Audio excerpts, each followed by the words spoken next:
আসসালামু আলাইকুম রহমতুল্লাহ। প্রিয় দর্শক, চট্টগ্রাম সিটি কলেজের ঘটনায় প্রিয় দর্শক, ইসলামী ছাত্র শিবিরের বিক্ষোভ মিছিলে যখন ছাত্রদলের সন্ত্রাসীরা বহিরাগতরা টুকাই বাহিনী যখন হামলা করেছে প্রিয় দর্শক, হামলার পরবর্তীকালে ইসলামী ছাত্র শিবিরের যে নেতা রয়েছে প্রিয় দর্শক, সেখানে তিনি চমৎকার একটি বক্তব্য দিয়েছেন। প্রিয় দর্শক, চলেন সেই বক্তব্যটি আমরা দেখে আসি। আমরা সিটি কলেজে যদি একটা লাশ পড়ে এর পরিবর্তে 10টা লাশ আমরা আমাদের একজন ভাইয়ের উপর যদি আঘাত আসে 10 জন করে বদলা দিব।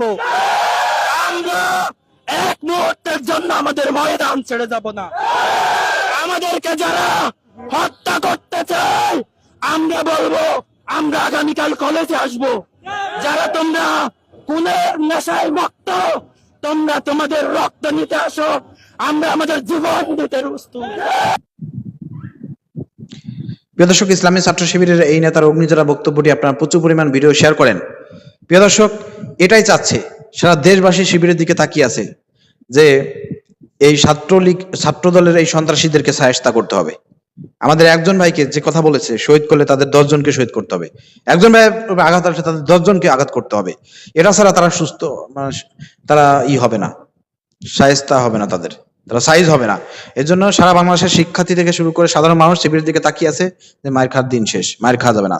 আজকে দেখতে পেয়েছেন প্রিয় দর্শক, ইসলামী ছাত্র শিবিরের ভাইয়েরা অস্ত্র হাতে নেয় নাই, যার কারণে তাদের অসংখ্য ভাইদেরকে কুপিয়েছে। আপনারা দেখেছেন ছাত্রলীগের টুকাই বাহিনী সন্ত্রাসীরা। চট্টগ্রামের ছাত্রদল এতটাই সন্ত্রাসী এবং এতটাই নিকৃষ্ট এবং টুকাই বাহিনী প্রিয় দর্শক, যে আসলে তাদের দলের মধ্যে তো ছাত্র পাবেন না খুঁজে। বহিরাগত থেকে সন্ত্রাসী হয়ে যে ছাত্রলীগ যেগুলো ভাড়া করে নিয়ে আসতো আগে মারপিট করার জন্য, সেই সব টুকাই লীগ এখন, সেসব ছাত্রলীগের লোকজন এখন হেলমেট পরে ছাত্রদলের মধ্যে ইনভলভ হয়েছে। আগে যেসব ছাত্রলীগ করতো সেই ছাত্রলীগের লোকজন এখন আবার ছাত্রদল করতেছে।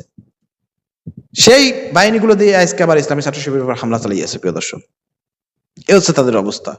অতএব এই যে প্রিয় দর্শক, এইসব স্পষ্ট ভিডিও ফুটেজ রয়েছে, এসব কিছু দেখা যাচ্ছে তাদের হাতে অস্ত্র। প্রিয় দর্শক, এই অস্ত্র তাদের হাতে থাকার কারণে কিন্তু তারা সুযোগ বুঝে কিন্তু আমাদের কিছু কিছু ভাইদেরকে কুপিয়েছে, জখম করেছে। এর অবশ্যই তীব্র নিন্দা এবং প্রতিবাদ জানাচ্ছি এবং এইসব সন্ত্রাসীদেরকে গ্রেপ্তার করার জন্য আমরা আলটিমেটাম দিচ্ছি। পুলিশ প্রশাসনকে বলতে চাই, বিএনপি সরকারকে বলতে চাই, স্পষ্ট চিহ্নিত যাদের হাতে ছুরি রয়েছে এসব সন্ত্রাসীদেরকে গ্রেপ্তার করে আইনে আওতায় আনতে হবে। যদি আনতে ব্যর্থ হন, তার মানে আপনারা এগুলো ইন্ধন দিচ্ছেন। আপনাদের নেতৃত্বে, আপনাদের ইন্ধনে, আপনাদের শেল্টারে এইগুলো হচ্ছে বলে দেশবাসী এগুলো মনে করবে।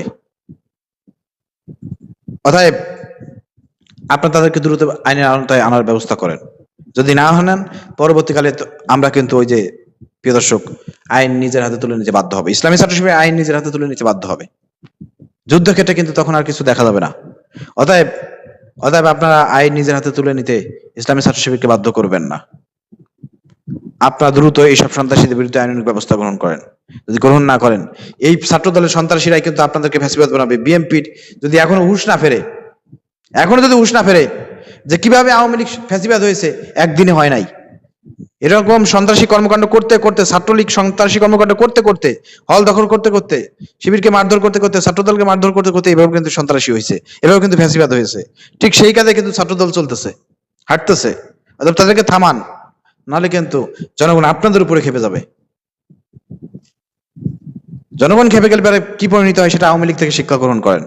প্রিয় দর্শক, ভিডিও শেয়ার করে দেন।